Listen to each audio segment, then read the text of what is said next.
नमस्कार दोस्तों, कैसे हो आप सब लोग। और हमारा पाचन एवं अवशोषण चल रहा था, बायोलॉजी की क्लास चल रही थी। और बायोलॉजी क्लासेस में हमारा आरपीएससी बायोलॉजी की क्लासेस में हमारा पाचन एवं अवशोषण हमने स्टार्ट किया था, डाइजेस्टिव ग्लैंड स्टार्ट किया था, डाइजेशन एंड एब्जॉर्प्शन।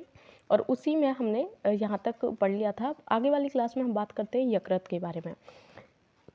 यकृत या लिवर के बारे में बात करें तो शरीर की सबसे बड़ी ग्रंथि होती है, दो पिंडों से मिलकर बनी होती है, दो पिंडों से मिलकर के बनी हुई होती है।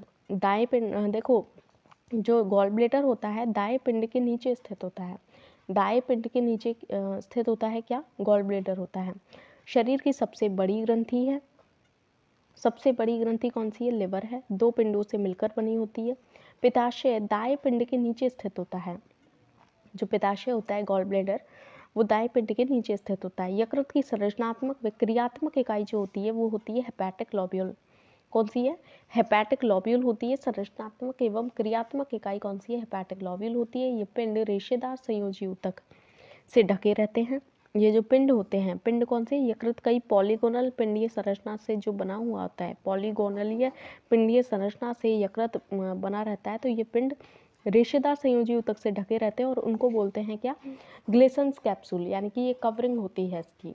लिवर की जो कवरिंग होती है उसको बोलते हैं ग्लेसन्स कैप्सूल। ठीक है।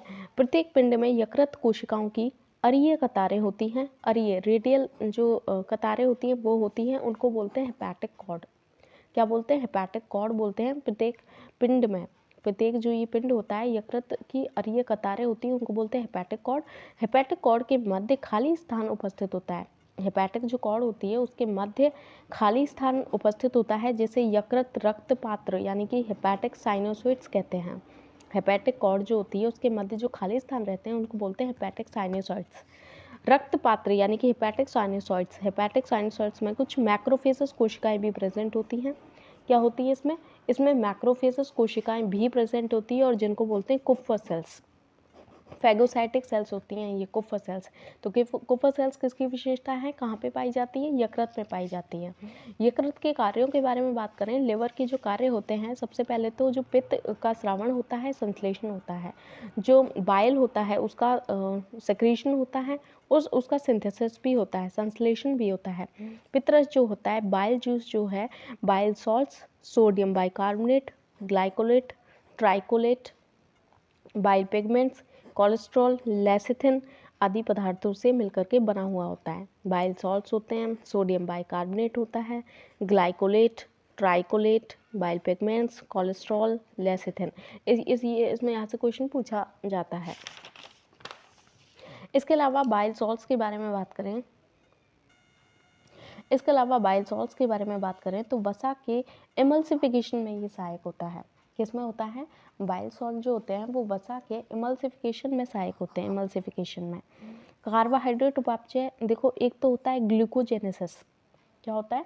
ग्लूकोजेनेसिस। ग्लूकोजेनेसिस क्या होता है? देखो ग्लूकोजेनेसिस, देखो ग्लूको नहीं है, ग्लाइको है, देखो सॉरी, ग्लाइकोजेनेसिस यानी कि ग्लूकोज का ग्लाइकोजन में परिवर्तन कर संग्रहित करना, यानी कि ग्लूकोज का ग्लाइकोजन में, ग्लाइकोजेनेसिस, जेनेसिस मतलब उसका जनरेशन, और ग्लाइको यानी कि ग्लाइकोजन का जनरेशन, यानी कि ग्लूकोज से ग्लाइकोजन का बनना क्या कहलाता है? ग्लाइकोजेनेसिस कहलाता है। ये भी यकृत में मुख्य संचित भोजन जो होता है वो ग्लाइकोजन होता है।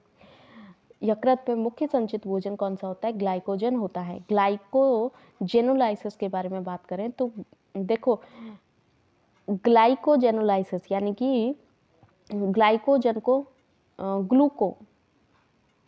ग्लूकोजेनोलाइसिस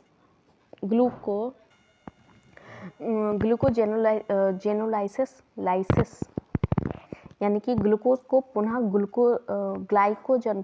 ग्लाइकोजन जो बना है उसको ग्लूकोज में परिवर्तित, ग्लाइकोजन जो स्टोर्ड ग्लाइकोजन है उसको ग्लूकोज में परिवर्तित करना ही क्या है? ग्लूकोजेनोलाइसिस। अब है ग्लूकोनियोजेनेसिस।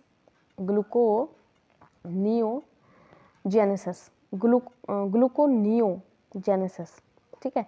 अमीनो एसिड्स या फैटी एसिड्स का परिवर्तन होता है ग्लूकोज में। ग्लूकोनियोजेनेसिस में क्या होता है? ग्लूकोज ग्लूकोज यानी कि अमीनो एसिड्स और फैटी एसिड्स जो हैं, जो कि स्टोर्ड हैं, तो फैटी एसिड्स का नियो फिर जेनेसिस यानी कि परिवर्तन होता है ग्लूकोज में, ग्लूकोनियोजेनेसिस में। ग्लूकोनियोजेनेसिस इसमें क्या होता है, अमीनो एसिड्स और फैटी एसिड्स परिवर्तित हो जाते हैं किसमें, ग्लूकोज में। और इसके अलावा है ग्लाइकोनियोजेनेसिस। ग्लाइको मीन्स पेशियों में जो लैक्टिक एसिड होता है, ग्लाइको यानी कि पेशियों में जो लैक्टिक एसिड होता है उसका ग्लूकोज में परिवर्तन होता है। ग्लाइकोनियोजेनेसिस में जो पेशियों में लैक्टिक एसिड होता है वो ग्लाइकोजन होता है। अब ग्लाइकोजन को का जो ये भी ग्लूकोज ही होता है एक तरह से, लैक्टिक एसिड, ठीक है। पेशियों में लैक्टिक एसिड जो प्रेजेंट होता है उसका ग्लाइकोजन में परिवर्तन होना, यह है ग्लाइकोनियोजेनेसिस। तो ये कार्बोहाइड्रेट उपापचय के लिए इंपॉर्टेंट होता है, लिवर के फंक्शंस पर हम पढ़ रहे हैं। फिर है वसा का संग्रहण करता है, यानी कि फैट का जो स्टोरेज कहाँ पे होता है, लिवर ही करता है फैट स्टोर। यूरिया फॉर्मेशन करता है, डीएमिनेशन, यूरिया फॉर्मेशन कौन करता है, लिवर में होता है। यकृत ऑर्निथिन चक्र के द्वारा, कौन सा चक्र होता है, ऑर्निथिन चक्र के द्वारा अमोनिया को यूरिया में परिवर्तित कर देता है। अमोनिया को किस में परिवर्तित करता है, यूरिया में, डीएमिनेशन की प्रोसेस। रक्त का शुद्धिकरण यानी कि मृत आरबीसी जीवाणुओं को रक्त से पृथक, मृत जो ब्लड सेल्स हैं, बीसी यानी कि ब्लड सेल्स, रक्त का शुद्धिकरण के बारे में बात करें तो मृत बीसी है, जीवाणुओं को रक्त से पृथक करती है। प्लाज्मा प्रोटीन का संश्लेषण होता है एक्सेप्ट गामा ग्लोबुलिन। प्लाज्मा जो प्रोटीन्स हैं, जितनी भी प्लाज्मा प्रोटीन्स हैं, देखो रक्त का शुद्धिकरण होता है। इसके अलावा फैट का संश्लेषण हो गया, जो प्लाज्मा प्रोटीन्स है उनका संश्लेषण होता है, ठीक है। हेपेरिन का संश्लेषण होता है, जो हेपेरिन होता है ना उसका संश्लेषण कहाँ पे होता है, फैट में, ये लिवर ही करता है।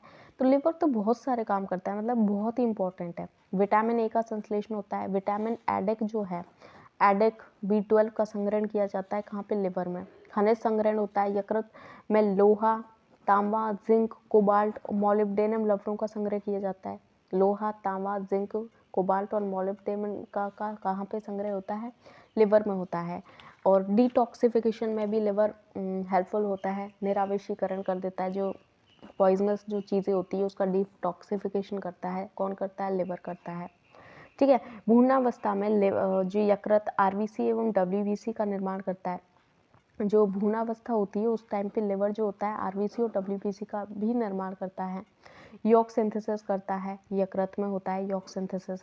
प्रोथ्रोम्बिन और फैब्रिनोजन, प्रोथ्रोम्बिन और फैब्रिनोजन नामक प्रोटीन का निर्माण भी कोशिका, यकृत कोशिका के द्वारा होता है। प्रोथ्रोम्बिन और फैब्रिनोजन जो कि ब्लड क्लॉटिंग, जो क्लॉटिंग में हेल्पफुल जो प्रोटीन्स होती हैं, प्रोथ्रोम्बिन और फैब्रिनोजन प्रोटीन्स का निर्माण भी यकृत कोशिका के द्वारा ही होता है, ठीक है। तो लिवर के बहुत सारे फंक्शंस होते हैं। और अब हम बात कर लेते हैं लिवर की बात पैनक्रियाज के बारे में। लिवर के बारे में हमने बात की, यहाँ पे वसा का संग्रहण होता है, यूरिया फॉर्मेशन होता है, कार्बोहाइड्रेट उपापचय में भी हेल्प करता है, बाइल सॉल्ट्स, और इसके अलावा निराविशीकरण, बहुत सारे इसके फंक्शन जो हैं वो हमने देख लिए। इसके अलावा है पैनक्रियाज यानी कि अग्नाशय, एंडोडर्म से विकसित होता है, एंडोडर्म से। पैनक्रियाज जो है वो एंडोडर्म से विकसित होता है।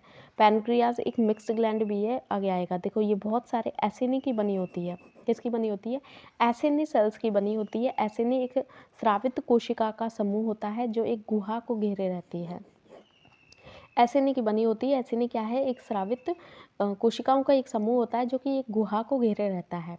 तो ये कुछ अंतःस्रावी कोशिकाओं के समूह एसिनी के समूह के बीच में पाई जाती है और उनको बोलते हैं स्लेट्स ऑफ हैंगरलैंस।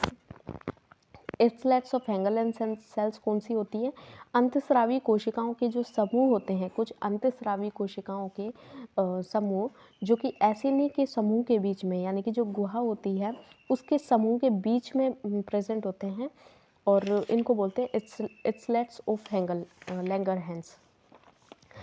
अब हम बात कर लेते हैं किसके, यह स्लेट्स ऑफ लैंगरहैंस इंसुलिन व ग्लूकागॉन आदि हार्मोनों का स्रावन करती है। किसका स्रावन करती है, तो ये करती है इंसुलिन और ग्लूकागॉन जो हार्मोन्स होते हैं उनका स्रावन कौन करता है, ये करती है स्लेट्स ऑफ लैंगरहैंस, ठीक है।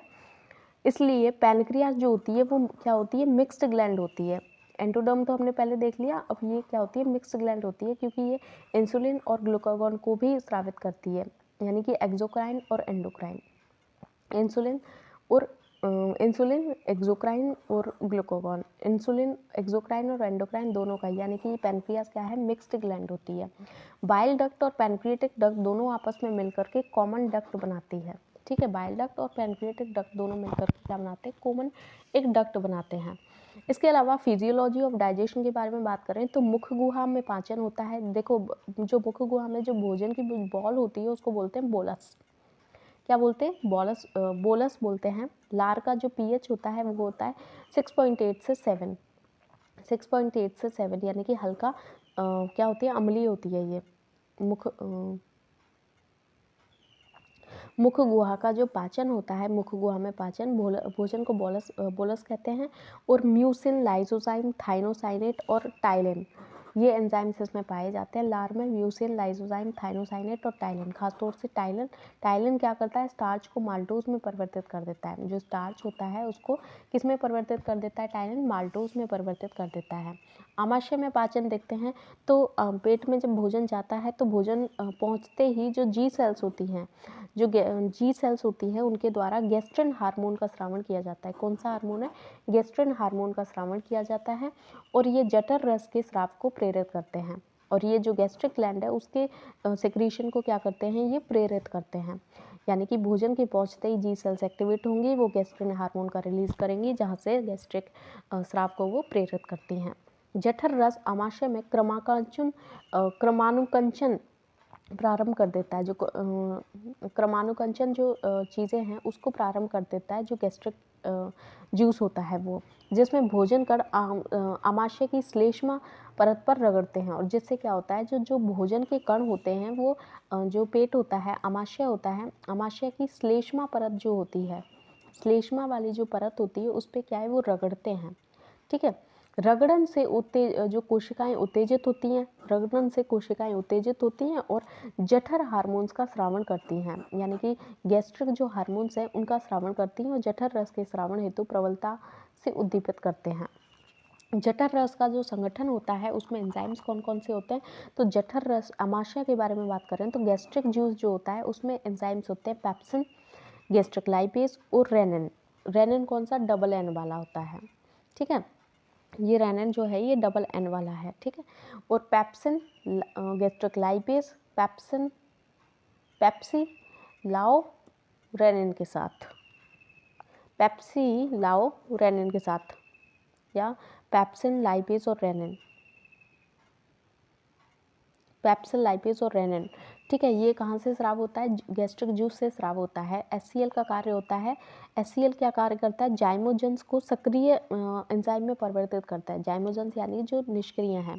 पेप्सनोजन यानी कि जिसके भी नाम के सामने पेप्सनोजन जन लग रहा है, प्रोरेनिन, प्रो जो लग रहा है, ठीक है, तो पेप्सनोजन ये पेप्सिन में कन्वर्ट होता है, प्रोरेनिन रेनिन में कन्वर्ट होता है। ये डिसएक्टिव है, यानी कि ये एक्टिव नहीं होते, ये एक्टिव होते हैं।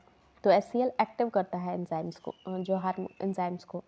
रेनिन शिशु अवस्था में ही सक्रिय होता है। जो रेनिन होता है वो शिशु अवस्था में ही होता है। दुग्ध प्रोटीन, ये क्या करता है, जो दूध में जो प्रोटीन होती है कैसिनोजन, उस पर क्रिया करता है। ये विलोशील प्रोटीन होती है। ये जो कैसिनोजन जो दूध में प्रोटीन होती है वो विलोशील प्रोटीन होती है।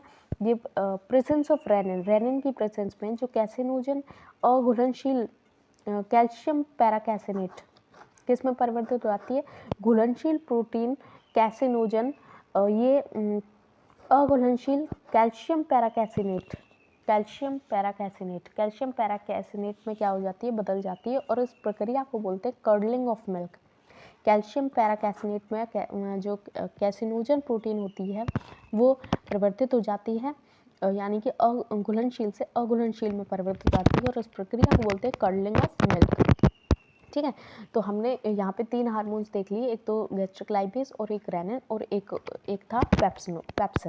ठीक है, आमाशय में गैस्ट्रिक लाइपेज क्या करता है, ये वसा जो होती है फैट पे देखो ये चीज़ें याद रखनी है, ATL अमाइलेज, टाइल, ट्रिप्सिन और लाइपेज, कार्बोहाइड्रेट, फैट और प्रोटीन्स, कार्बोहाइड्रेट, फैट और प्रोटीन्स पे ये वर्क करता है, ये कार्बोहाइड्रेट पे, ये फैट पे और ये प्रोटीन्स पे। तो यहाँ पे हम लाइपेज के बारे में बात करें, लाइपेज प्रोटीन्स पे, यानी कि कार्बोहाइड्रेट, प्रोटीन और फैट, ठीक है। तो फैट, कार्बोहाइड्रेट, प्रोटीन और फैट, कार्बोहाइड्रेट, प्रोटीन और फैट, यानी कि ATL याद रखना है, कार्बोहाइड्रेट, प्रोटीन और फैट। और ये लाइपेज जो होता है ये फैट पे वर्क करता है, यहाँ से जो लाइपेज होता है ये फैट पे वर्क करता है, और जो वसीय अम्ल और ग्लिसरॉल में उनको, फैटी एसिड्स और ग्लिसरॉल में उसको कन्वर्ट कर देता है, ठीक है। कौन सा? Gastric lipase. आमाशय में जो भोजन होता है वो कैसा होता है? गाढ़ा होता है, अम्लीय होता है। कैसा भोजन होता है? HCl की वजह से अम्लीय होता है और अर्धपचित कायम कहलाता है। अर्धपचित क्या कहलाता है? देखो मुख गुहा में तो क्या कहलाता है वो? बोलस। उसके बाद यहाँ पे जो आमाशय में क्या कहलाता है? अर्धपचित कायम कहलाता है ये भोजन। इसके अलावा हम ड्यूटेनम के बारे में बात करें, ग्रहणी में पाचन कैसे होता है? तो सबसे पहले सेक्रेटिन, अग्नाशय को, ये जो सेक्रेटिन होता है ये क्या करता है? सेक्रेटिन कहाँ से सेक्रेट होता है भैया? ड्यूटेनम के बारे में बात कर रहे हैं हम, ग्रहणी जो होती है उसके बारे में। तो अग्नाशय को पैनक्रिएटिक जूस रस के गैर एंजाइम भाग के संश्लेषण एवं स्रावण हेतु उद्दीपन करता है सेक्रेटिन।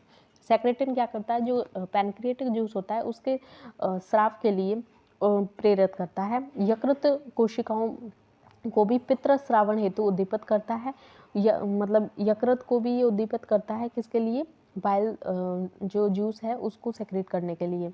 सेक्रेटिन आमाशय में जठर रस के स्रावण को, या जितने भी रस हैं, जितने भी जूसेस हैं उसको प्रेरित करता है उनके स्राव के लिए, सेक्रेटिन। और आमाशय के जो संकुचन दर है उसको कम करता है, आमाशय की जो संकुचन दर होती है उसको कम करता है कौन? सेक्रेटिन। कोलेसिस्टोकाइनिन, कोलेसिस्टोकाइनिन क्या करता है? यकृत एवं पित्ताशय दोनों को पित्र स्रावित करने के लिए प्रेरित करता है, ठीक है।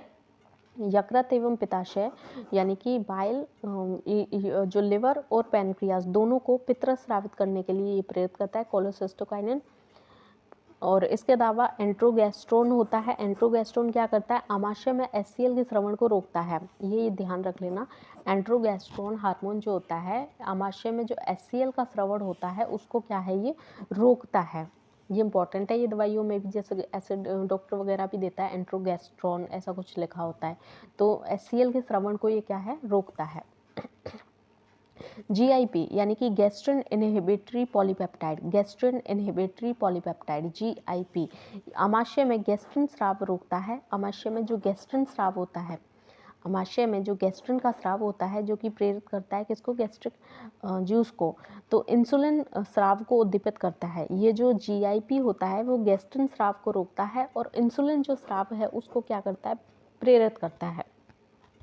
गैस्ट्रिन को रोकता है और इंसुलिन को प्रेरित करता है कौन? GIP, gastrin inhibiting polypeptide, inhibit करता है, गैस्ट्रिन को इनहिबिट करता है और इंसुलिन को प्रेरित करता है। बाइल जूस के बारे में बात करें तो जो पित्रस होता है उसमें इसका संग्रह कहाँ पे होता है? पित्ताशय में होता है, गॉल ब्लैडर में होता है। इसमें कोई एंजाइम नहीं पाए जाते। इसकी pH जो होती है वो होती है 8 क्षारीय pH होती है बाइल की। बाइल की जो बाइल जूस होता है उसकी pH कितनी होती है? 8 होती है। और बाइल रस जो होते हैं, बाइल जो रस होता है यानी कि जो पित्तरस होता है उसमें क्या क्या प्रेजेंट होता है? देखो ये इम्पोर्टेंट है, ठीक है, स्टार लगा देती हूँ। अकार्बनिक लवण और कार्बनिक लवण दोनों ही प्रेजेंट होते हैं। अकार्बनिक लवण में क्या प्रेजेंट होता है? NaCl, sodium carbonate, sodium hydrogen carbonate. देखो NaCl, Na2CO3 और NaSCO3 ये तो होते हैं अकार्बनिक हैं, यानी कि ये तो क्या है? अकार्बनिक है, NaCl, Na2CO3, NaSCO3। कार्बनिक लवणों के बारे में बात करें तो सोडियम ग्लाइकोलेट और सोडियम टोरोकोलेट। सोडियम ग्लाइकोलेट ये कार्बनिक लवण है। पित्तरस के जो कार्य होते हैं उसके बारे में अगर हम बात करें तो HCl का उदासीकरण करता है। ये पित्तरस जो होता है वो HCl का उदासीकरण करता है, वसा का बाइसीकरण करता है, वसा का फैटी एमल्सिफिकेशन ऑफ फैट्स कौन करता है? पित्तरस करता है। वसा में घुलनशील विटामिनों का अवशोषण करता है। वसा जो होती है, फैट जो होती है उसमें घुलनशील विटामिन जो होती हैं, घुलनशील जो विटामिन होती हैं फैट्स में एडिक, उसका अवशोषण कौन करता है? यही करता है बाइल। बाइल जो होता है, बाइल जूस जो होता है वो एक तो वसा का पाइसीकरण करता है और वसा में जो घुलनशील विटामिन्स होती हैं, वसा पे मेनली काम करता है ये, विटामिन्स का अवशोषण करता है। उत्सर्जन उत्सर्जन करता है ये बिलिरुबिन और बिलीवर्डिन, बिलिरुबिन और बिलीवर्डिन का उत्सर्जन भी करता है। लाइपेज का सक्रियण देखते हैं तो लाइपेज का सक्रियण भी करता है ये। पित्त में कोई एंजाइम नहीं होते बट ये एंजाइम लाइपेज को सक्रिय करता है। वैसे तो इसमें कोई एंजाइम नहीं पाए जाते किसमें, बाइल जूस जो होता है उसमें, लेकिन ये क्या करता है, लाइपेज का सक्रियण करता है। लाइपेज जो होता है उसका सक्रियण कौन करता है, बाइल ही करता है, बाइल ही करता है, बाइल जूस ही करता है। ठीक है, अग्नाशय रस के बारे में बात करें, पैनक्रिएटिक जूस के बारे में बात करते हैं तो अब हमने स्टमक पढ़ लिया। स्टमक के बाद में हमने जो खाना कहाँ पे आया, स्टमक में आया। स्टमक के बाद वो ड्यूड्रम वगैरह के बारे में बात कर ली हमने, पैनक्रिएटिक जूस के बारे में बात करी। ठीक है, अब हम बात कर लेते हैं किसके बारे में, ड्यूड्रम में जो खाना आ गया उसमें अग्नाशय रस, अग्नाशय रस के में क्या क्या चीज़ होती हैं, तेज गंधयुक्त, गंध रंगहीन, तेज गंध युक्त, देखो तेज गंध युक्त रंगहीन क्षारीय द्रव होता है। अग्नाशय जो रस होता है तेज गंध होती है इसमें, रंगहीन होता है और क्षारीय द्रव होता है। कैसा होता है, ये भी क्षारीय द्रव होता है। आमाशय के बाद अग्नाशय जो रस होता है वो कैसा होता है, क्षारीय द्रव होता है। यह ट्राइग्लिसराइड को मोनोग्लिसराइड में वियोजित कर देता है। जो ट्राइग्लिसराइड्स होती है उसको मोनोग्लिसराइड में क्या कर देता है, वियोजित करता है। जेजनम, जेजनम और इलियम में पाचन कैसे होता है, देखो जेजनम और इलियम जो होता है ये ड्यूटनम के ही भाग हैं, जेजनम और इलियम। उसमें पाचन होता है, दो हार्मोन्स होते हैं, एंटेरोकाइनिन और डियोक्राइनिन। यह हार्मोन्स लिवर खून की दरारों को सकस एंट्रिकस स्रावित करने के लिए प्रेरित करते हैं। और डाइसैकेराइड्स जो कि इसमें प्रेजेंट होते हैं, डाइसैकेराइड्स जो कि किस पे काम करते हैं, जैसे सुक्रोज होता है उसको ग्लूकोज और फ्रक्टोज में, जो सुक्रोज होता है उसको ग्लूकोज और फ्रक्टोज में तोड़ते हैं इन्वर्टेज। डाइसैकेराइड्स हैं इन्वर्टेज, माल्टोज, लैक्टेज, ये क्या है, डाइसैकेराइड्स हैं। ये क्या करते हैं, कहाँ पे करते हैं काम, जीजनम में काम करते हैं। ये सबसे ज़्यादा जो पाचन होता है वो किस में होता है, ड्यूरनम में। और ग्लूकोज जो सुक्रोज जो होता है, सुक्रोज जो होता है उसको ग्लूकोज और फ्रक्टोज में कौन तोड़ता है, तो ये करता है इन्वर्टेज। माल्टोज क्या करता है, माल्टोज को ग्लूकोज के अणु में तोड़ देता है, कौन, माल्टेज। माल्टोज को ग्लूकोज में तोड़ देता है माल्टेज। और लैक्टोज क्या करता है, लैक्टोज को ग्लूकोज और गैलेक्टोज, लैक्टोज में ग्लूकोज और गैलेक्टोज होती हैं, उस लैक्टेज तोड़ देता है। लैक्टोज को लैक्टेज क्या करता है, ग्लूकोज और गैलेक्टोज में क्या होता है, तोड़ देता है। तो ये चीज़ें हैं। कार्बोहाइड्रेट का सर्वाधिक पाचन कहाँ पे होता है, ग्रहणी में होता है, ये इंपॉर्टेंट है। देखो कार्बोहाइड्रेट का सर्वाधिक, किसके बारे में बात करें, कार्बोहाइड्रेट का, कार्बोहाइड्रेट का सर्वाधिक पाचन ग्रहणी में होता है, किंतु इसका पूर्ण पाचन जो होता है वो पूर्ण पाचन कहाँ पे होता है, जेजनम में होता है। सर्वाधिक और पूर्ण, देखो कार्बोहाइड्रेट जो होते हैं उनका सर्वाधिक पाचन तो होता है ग्रहणी में यानी कि ड्यूटेनम में, जबकि जिस पूर्ण पाचन होता है वो होता है जेजनम में।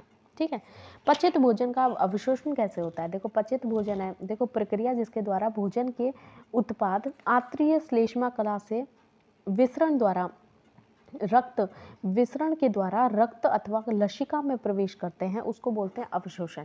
क्या होता है, इसके द्वारा प्रक्रिया होती है जिसके द्वारा भोजन के उत्पाद जो होते हैं वो आंत्रीय यानी कि इंटेस्टाइनल श्लेष्मा कला जो होती है उससे विसरण के द्वारा वो किस में चले जाते हैं, रक्त में चले जाते हैं, लसिकाओं में चले जाते हैं और फिर वो पूरी बॉडी में चले जाते हैं वहाँ से रक्त के माध्यम से, इसको बोलते हैं अवशोषण।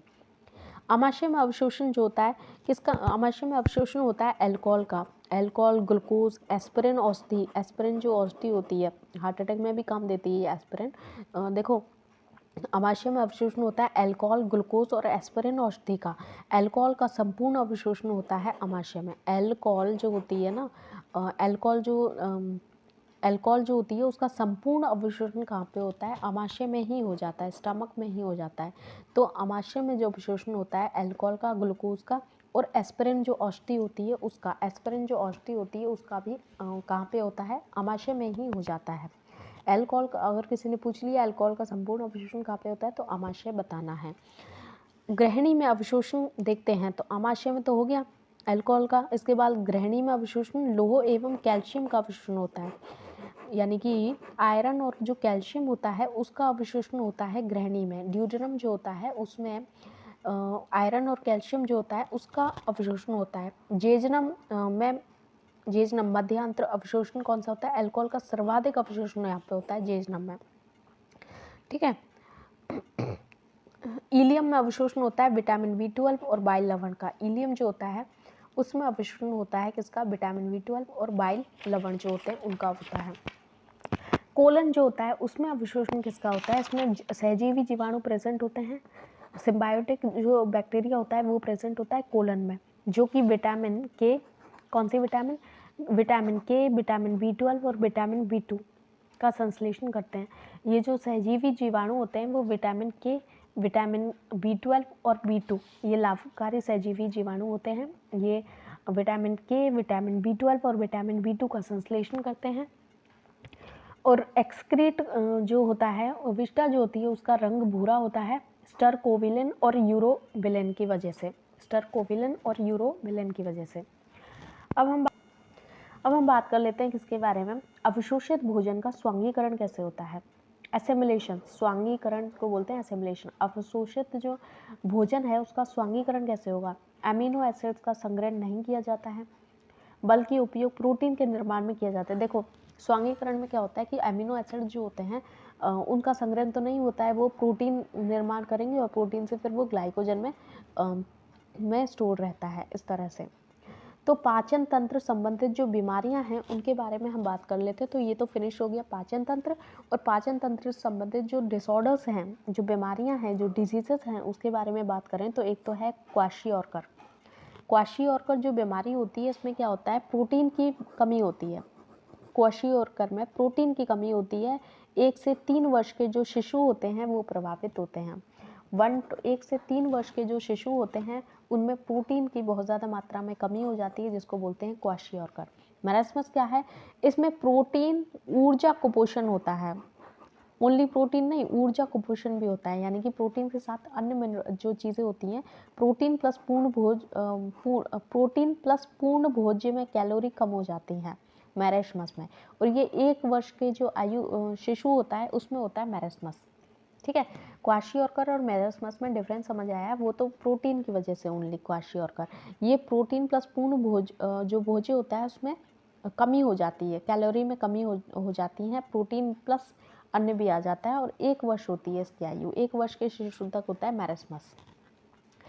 अब ओवर न्यूट्रिशन में, ओवर न्यूट्रिशन जो होता है उसमें थ्रोम्बोसिस और हार्ट अटैक की संभावना ज़्यादा होती है। अगर ओवर न्यूट्रिशन होता है, ओवर न्यूट्रिशन, तो थ्रोम्बोसिस और हार्ट अटैक की संभावना उसमें ज़्यादा होती है। विटामिन डी ज़्यादा होता है तब नर्म ऊतकों में कैल्शियम जमने लगता है। जो नर्म ऊतक होते हैं उसमें धूप में जब ज़्यादा बैठते हैं तो नर्म ऊतक जो होते हैं ना उसमें कैल्शियम जो होता है वो जमने लगता है, विटामिन मोटे मोटे हो जाते हैं, ठीक है। तो इसमें विटामिन डी जब ज़्यादा होता है, विटामिन ए की मात्रा जब बढ़ती है तो भूख नहीं लगती है। विटामिन डी की मात्रा जब ज़्यादा लेते हैं तो नरम जो ऊतक होते हैं उसमें कैल्शियम जमने लगता है। बल्कि विटामिन ए की मात्रा जब ज़्यादा होती है तो भूख नहीं लगती, खुजलीदार दाने हो जाते हैं विटामिन ए की मात्रा ज़्यादा हो जाती है तो, ठीक है। भोजन का सर्वाधिक पाचन तो कहाँ पे होता है, ड्यूडेनम में होता है। सर्वाधिक पाचन कहाँ पे होता है, ड्यूडेनम में होता है। पाचन पूर्ण कहाँ पे होता है, जेजनम में होता है। और अवशोषण सर्वाधिक होता है वो भी जेजनम में होता है। भोजन का सर्वाधिक जो अवशोषण होता है वो भी जेजनम में होता है। देखो एक नोट और अलग से है, देखो जो सर्प होते हैं उसमें पाए जाने वाले जो पॉइजन टीथ होते हैं, पॉइजन टीथ, सर्प जो होते हैं उसमें पाए जाने वाले जो पॉइजन टीथ होते हैं उसको बोलते हैं मैक्सिलरी टीथ, ठीक है। तो मैक्सिलरी टीथ ये पॉइजन टीथ होते हैं सर्पों में, ठीक है। तो ये हमारा कंप्लीट हो गया पाचन एवं अवशोषण। नेक्स्ट क्लास में नेक्स्ट टॉपिक के साथ मिलेंगे, तब तक के लिए धन्यवाद।